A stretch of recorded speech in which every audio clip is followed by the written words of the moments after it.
I do. So I'm a psychotherapist, and I'm in the middle of a brand change, and I think it's really a good idea. So the name of my new company, but I'm still the same thing, is going to be Willful Journey. Because if you know anything about me, I am a bit willful. And it goes back to when I was in the 5th grade. Lisa Paulman's mother was our 4-H leader for our horse group. And I come from one of those trashy families, you know, the ones where you don't want your kids to associate with those people. And our 4-H leader literally told me, when I told her I wanted to go on and become a university, go to college, I didn't even know the right words to use. And she said that would never happen. Looking at the place that I came from and looking at my family, this was her assessment of, and you guys all know where I landed. I certainly did not end up from like a trashy person in a trashy family, right? And so that's what I wanted to talk to you about. My life has been very willful. I heard what she said, and then I proceeded to follow what she thought was going to happen, and I dropped out of high school. It was textbook. I was a high school dropout, and after I dropped out of high school, I joined the Mormon church. And after I joined the Mormon church, that became the thing that I obsessed about, obsessively and compulsively, right? Like, I read the Bible, like 9 times, right? Like, enough to know I read myself right out of religion, right? Like Sodom and Gomorrah were destroyed. It was destroyed because of inhospitality. In the Bible, the word is used 800 times, and that word is to know somebody. And that's what the angels came. They came to just, people wanted to know the angels. Now, it's only, in the 800 times it's used in the Bible, it's only used twice for sex. There's no even a mention of it being sexual in the original Hebrew and Greek translations in that space, right? So I obsessed over this thing.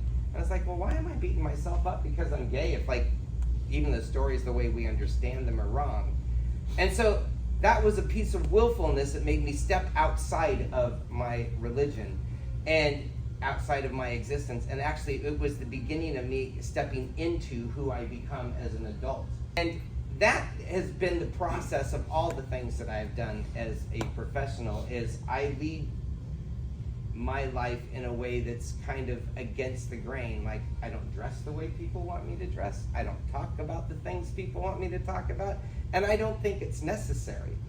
And I think that all of our journeys should be that willful. And one of the things that I like about being a therapist is I like to watch couples fight. When you guys come into having a therapy session with me, and I also like to, as an individual therapist, I like to watch you struggle. I want to be curious about that inner experience that you're having when things are going wrong. Like, and I listen to you, and I find one word that you say, and I'll say, oh, what does that tell you? And I help you follow your self-worth and what your negative self-talk is telling you, and what your negative self-talk is telling you about the people that you're in a relationship with. It's funny that as an equestrian, right? Like, I ride horses, and in my night, because I ride horses all day and all night long, I talk to individuals and families. And I'm looking for the 4 horsemen of the apocalypse when marriages go wrong. Did you guys know that? There are 4 things that happen in all of stonewalling, defensiveness, and contempt. Now, I said in that little 1 minute earlier, that 1 minute intro, I said the thing that I'm looking for is, do you guys like each other? And the evidence of whether you guys like each other or not is how you treat each other. If you're contemptuous towards the person you love, if the things, like, condescending towards them, saying bad things, that's not really showing like and dignity towards somebody that you are in a relationship with, right? If you are being critical of somebody and saying things like, you always do it this way, and you never listen to me, and you never have time for me, that kind of criticalness is another one of the things that just constantly destroys a relationship. Defensiveness. If your partner criticizes you and says, hey, I don't really like it, I'm experiencing like a little bit of negativity, and I don't understand what you're doing when you're out all night drinking with your friends, right? Like, and you're not here with me. And what you want to do, well, but this, and you start defending yourself, right? Without understanding what your partner's saying, because what your partner's saying is, I want to spend some time with you. I want to be with you, right? And so I watch couples do this, and the biggest thing that I'm looking for when I watch couples fight is stonewalling. You know, that person who acts like, oh, here it comes again. I don't want to be involved in this conversation, so I'm just not going to talk any longer. That is one of the things that I'm also looking for in these types of relationships, right? Like, stonewalling is the absolute most destructive. You think you're doing a really good job because you're keeping it all in. But what you're communicating is, I don't even want to be here with you ever again, so we might as well get a divorce, right? Like, you're already in that lane. And so when people come into my office as couples or individuals, and they're sharing with me the things that have brought them to this space, I start getting real personal with them. Like, I step in and I ask the question, do you like your partner?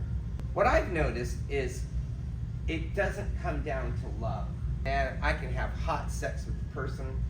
I can have amazing, intimate conversations.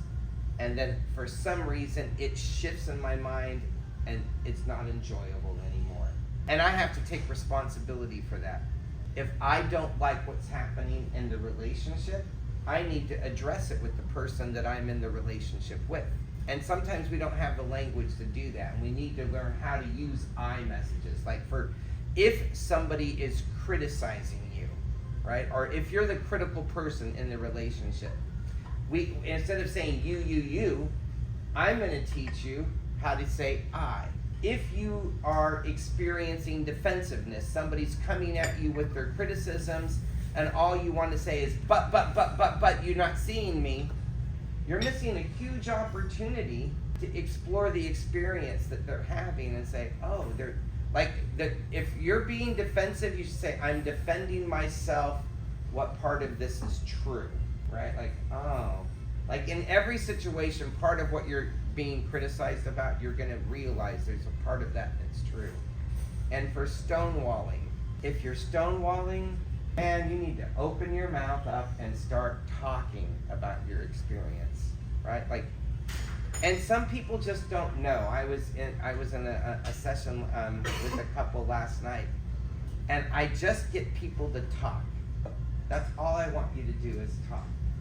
And so if you guys would like to have an experience with me and what this is like as a therapist, book a one-to-one with me, and I'm going to probably help you guys talk and find things about your lives and about yourselves and things that you already know about yourselves. I'm going to help you talk about it without being embarrassed, because we're all just humans, right? Like, and we all operate from this space that we protect ourselves from being vulnerable, even with the person that we're in love with.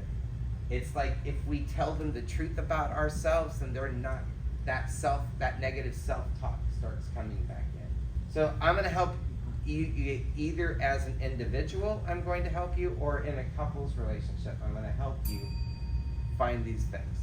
Have a good day, you guys.